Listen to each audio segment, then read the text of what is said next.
Haleluya.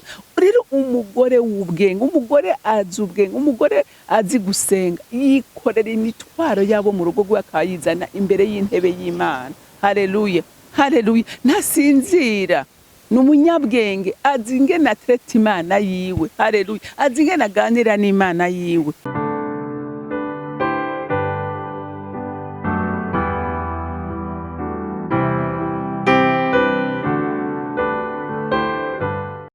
Bakunzi bahori CANAAN TV, ndanezerewe kandi gusubira guhura namwe ngo tuganire ijambo ry'Imana. Ariko imbere yuko dutangura kuganira, reka tubanze dusenge. Ubereye gushimwa Mana, ubereye kuninahazwa, kuko uri Imana nziza, uri Imana idukunda kandi twitwararika muri vyose. Ndagushimira Mwami Imana ko n'uyu mwanya wemeye ko duhura n'abana bawe kugira ngo tuganire ijambo ryawe. None savye mpwemu yera wazi kwigisha, wazi gutahuza abantu ngo atahuze umwe wese ico yahamagariwe gukora muri runo rugendo rutujana mw'ijuru. Ni wewe twizigiye Mwami, umurikire rero umuntu wese kandi mpwemu yiwe, mpwemu yera uyivomerere kugira ngo yumve cyane kandi tahure icyamagarirwa gukora. Urakoze kuvyumvise kandi kwemeye kubidukorera, icubahiro nishimwe bibi vyawe, nkaba ndabisenze ndavyizeye kuvyumvise mu izina rya Kristo Yesu. Amen, amen. Rero twarabonye yuko umugore ashobora guhagarara mu gihe umugabo vyanse, agahagarara agatabara urugo rwiwe. Rero ariko kugira ngo umugore vy'ukuri umugore ashobora guhagarara bigatuma hataba n'intambara, hataba kuvugana nabi, nuko ubura umugore avugana n'Imana, urongorwa na mpwemu yera, ugakora ibikorwa vyiza Imana ishingira intare. Haleluya. Kuko hari igihe umuntu ashobora gukora ibintu ariko ugasanga nivyo byitwa ngo ni vyiza, ugasanga noneho bibaye bibi bigatuma n'urugo rushobora gusambuka. Ariko uvugana n'Imana, urongorwa na mpwemu yera, akwereka urutonde rw'ingene ukora ibintu kandi bikagenda neza. Nico gituma n'ukuri nsaba zina mugore wese ukwiye kuba ku gicaniro. Haleluya. Ukwiye kuba ku gicaniro, igicaniro cyo mu mutima wawe kigahora caka, kuko umwansi yanka urugo. Haleluya. Reka dusome muri Samweli wa mbere igice ca 25, turasoma kuva ku murongo wa 23 dushikane ku murongo wa 30. Nuko Abigayili abonye Dawidi ava ku ndogoba yiwe vuba, akubita inkoro hasi aramunamira, yitembagaza imbere y'ibirenge vyiwe, aramubarira ati, mwami wanje, ico caha aba ari jewe kijako. Ndakwinginze wumvirize ico ndakubarira jewe umushumbakazi wawe, utegera amajambo yanje. Ndakwinginze mwami wanje, ntiwiyumvire kuri uwo muntu w'inkozi y'ikibi Nabali. Izina ryo ni ryo muntu, Nabali niko yitwa, kandi ubujuju niko kameremere kiwe. Ariko jewe umushumbakazi wawe sinigeze mbona abakozi bawe bagukorera watumye, mwami wanje. None rero databuja, kuko uhoraho yamaho nawe ukaburiho, uhoraho niwe agutesheje ngo ntuvishe amaraso, ntiwihore ubwawe abansi bawe n'abarondera kukugirira nabi, barakamera nka Nabali databuja. None rero mwami wanje, nyakirira irishikanwa ndagushikaniye jewe umushumbakazi wawe, urigaburira imisore igukorera ikugendanira databuja. Ndakwinginze mpangaza jewe umushumbakazi wawe, umparire igicumuro canje, uhoraho ntazobura guha inzu yawe kurama, kuko ugwana intambara z'uhoraho databuja, kandi nta kibi kizokuboneka ko iminsi yose uzoburiho. Kandi naho abantu bagukuriye hasi ngo baguhige bakwice, ubugingo bwawe buzokwama butekeye mu mutekero wabariho ufiswe n'uhoraho Imana yawe databuja. Kandi ubugingo bw'abansi bawe azobushibura nk'ibuye ritewe n'umugozi. Nuko databuja uhoraho niyamara kugushitsako ivyiza byose yakuvuzeko, akaguhindura segaba w'Abisirayeli, ntuzohave wicuza canke ngo witeko umwikomoko ngo vishije amaraso atanyanduruko, canke ko wihoye ubwawe databuja. Maze databuja uhoraho niyamara kukugirira neza, uzoheze unyibuke jewe umushumbakazi wawe. Amen. Uyu mugore Abigayili ni ikimenyetso kitwereka umugore azi kwikorera imitwaro y'urugo rwiwe. Haleluya. akayizana hehe? Akayizana imbere y'Imana. Haleluya. N'umugore w'umunyamasengesho, n'umugore azi kubembereza Imana. Haleluya. Erega Imana hari igihe uri kurayisenga uyibembereza. Haleluya. Uyibembereza. Urumva uyu mugore ngo abonye Dawidi, umva yari yarungitse abakozi biwe bajanye ishikanwa. Haleluya. Bajanye ishikanwa imbere ya Dawidi, ariko nawe ngo agira iki? Ngo buno nyene akimubona yaciye aca bugufi. Haleluya.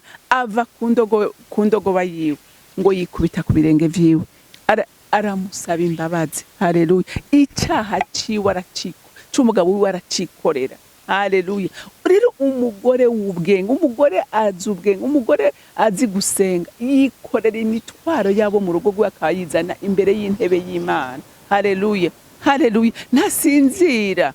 N'umunyabwenge, azi ingene atreta Imana yiwe. Haleluya. Azi ingene aganira n'Imana yiwe. Ngo aravuga ngo nuko ngo Abigayili yabonye Dawidi ava ku ndogoba yiwe vuba, akubita inkoro hasi, aramwunamira, yitembagaza imbere y'ibirenge vyiwe, aramubara ati, mwami wanje, ico caha aba ari jewe kijako, ndakwinginze wumvirize ico ndakubarira jewe umushumba-kazi wawe, utegera amajambo yanje. Haleluya. Aramubara atumvirize, nturabe ujya muntu, nturabe Nabali. Ati kuko Nabali niryo izina Nabali n'ikijuju. Ati ujya ntaco yumva, ntaco amaze. Ati ntiyari gufata ngo akugirire nabi, akwishura ukuraho kandi watugiriye neza. Ati none ndakwinginze icyaha ntukirabe kuri ujya ugarure kuri jewe. Ati kandi nani nikubise imbere yawe nkwinginga ngo umbabarire. Haleluya. Dawidi araba umutima w'uyo mugore, araba guca bugufi k'uyo mugore, araba ubwenge bw'uyo mugore. Aravuga ati uyu mugore ntegeza kumugirira neza, ntegeza kumubabarira. Haleluya. Haleluya. Ahwamikisha vya Dawidi. Ahwamikisha vya Dawidi. Dawidi nawe agira iki? Agirira neza uyu mugore. Haleluya. Nawe acatangura kumutaka, amutera amashugwe, aramubwira ati naho bariko baraguhiga, ati nta kintu na kimwe kizobuza ko uja ku ngoma, nta kizokubuza ko uzoja ku butegetsi. Rero urazi, iyo turiko turasaba Imana, kenshi ni byiza ngo tubanze kuyitazira, ni byiza ngo tubanze kuyihimbaza, tubanze kuvuga ubukuru bw'Imana, tubanze kuvuga icubahiro c'Imana. Haleluya. Nidushoke tuja ku mitwaro ubwo nyene. Uyu mugore aramenya ingene afata Dawidi, aramwereka ubutwari bwiwe, aramwereka aranamwifuriza ibyiza. Haleluya. Bikora ku mutima wa Dawidi. Aranamubwira ati ndagute, ati ubundi Imana nigutesheje kuvisha amaraso. Ati kuko kuvisha amaraso y'ikigabo nk'iki c'ikijuju nk'iki n'ukwikwegera ivyago. Haleluya. Hama Abigayili aramubwira ati nta kintu na kimwe kizokubuza kuja ku nganje. Dawidi araba ubwenge bw'uyu mugore, araba guca bugufi k'uyu mugore, n'ukuri ahagarika imigambi yarafise. Haleluya. Rero uyu munsi nawe kugira ngo ushobore guhagararira urugo rwawe, nukumenya dabori kibanza ufise, nukumenya n'ico uri mu maso y'Imana, nukumenya n'ico uhamagarika, nukumenya n'umwasi mugwana wariwe. Haleluya. Inge ndababwire ba mama beza kandi n'abapapa bumvireho, ndagira ndababwire hariho abantu uyu munsi bavuga ngo ingo zirimo ingorane, ngo ingo z'uyu munsi. Inge ndababwire isi z'uyu munsi, si z'uyu munsi.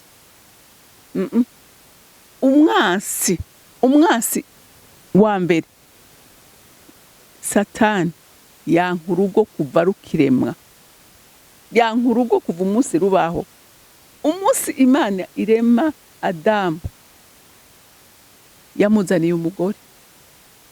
Adamu aranezerwa, Adamu aravugishwa, aja mu ndimi aravugishwa ati atakana kagufa ko mu magufa yanje nakara ko mu mara yanje azokwitwa umugore kuko avuye mu rubavu rwa. Aranezerwa, arabona ubwiza bw'Imana yaremye kubera yarabonye ikiremwa kidasanzwe. Haleluya. Anezerewe.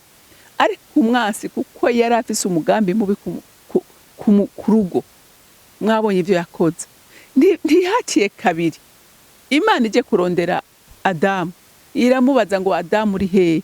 Ati ninyegeje. Kweri ki winyegeje? Ati ubwo ntiwariye kuri cacama? Umva ijambo yavuze ngo si wa mugore wamwe. Ashavuye kuko umengo yamuzaniye ikintu atarakeneye. Umwe yariko araririmba, amubonye akavugishwa, amubonye akuzuzwa, mu mwanya muto gatoyi amwise ngo wa wundi. Umva ariko arakondana Imana ko yamuzaniye ikintu kidakenewe. Kubera iki? Kubera umwansi. Haleluya. Kubera umwansi. Rero nico gituma nkubwira nk'umumama ukwiye guhora kwizamu ko bukeye nuko bwije, ndetse n'umupapa nawe uko nawe ufise inshingano uhamagarirwa gukora. Umenye ico uhamagarirwa gukora, umenye ko hariho umwansi akugwanya ijoro n'umurango. Haleluya. Adashaka kuba amahoro. Rero umugore ashobora guhagarara, umupapa ashobora guhagarara, n'umuntu ahora kwizamu, n'umuntu igicaniro cyo mu mutima we kitazima, n'umenya ko uwo batambana adasinzira ataruha. Haleluya. Ubahutse kujya gutera abantu babiri gusa. Ariko uyu munsi urabe ingorane duhura nazo, ubukene buratera, ingwara zirimwo, imiryango irajamwo, ubuzibura. Umva hari ibintu byinshi bituma abantu basekana. Hari ibintu byinshi bituma abantu basekana. Rero igihe utari umunyamasengesho, igihe impwemu yawe idahora yuzuye, igihe igicaniro cyawe cyazimye, biroroshe ko Satana gukoresha icyo ashaka cyose. Uwashoboye abantu babiri atabukene. Umva ngo muri Edeni ibintu byari aho ntacyo bakora, byari biri aho bitunganye byose. Ariko uyu munsi uriruka, uyu munsi uragwana, uyu munsi urumva ni komba. Urumva reko bikenewe cyane ko igicaniro cyo mu mutima gikwiye guhora cyaka. Haleluya. Uyu mugore n'umugore atwereka ngene yitembagaje imbere ya Dawidi. Natwe dukwiye guhora turi imbere y'ibirenge by'Imana. Haleluya. Haleluya. Dukwiye guhora turi imbere y'ibirenge by'Uhoraho kugira ngo dukomeze kandi duhe ubwenge kandi dushigikire mu ntambara zose duhura nazo. Haleluya. Haleluya. Rero ba mama, ba papa, mumenye ngo uwo tugwana suw'inyama n'amaraso. Oya, aruha nta kimugora. Wewe ari kuri mission kandi ayikora neza. Ariko ushobora kumuresista n'uwigicaniro cyo mu mutima gihora cyaka. Imana yo mwijuru rero ibampera umugisha. Mana data rugira byose uri mwijuru, ndagushimiye kandi ndakunina haje kubijambo ryawe. Nyemerera mpwemu yera uvomere iri jambo kugira ngo rishobore kugira imizi ishika kure mu mitima y'abana b'Imana. Ntirigwe mwivu ribi ariko rigwe mwivu ryiza. Ntirino bagugwe n'umwansi kuko umwansi ndaze neza ko adakunda ko abana b'Imana bamedita ku ijambo. Ariko ndasenze ngo umwe wese yishire ku muzani kugira ngo abone uko ahagaze.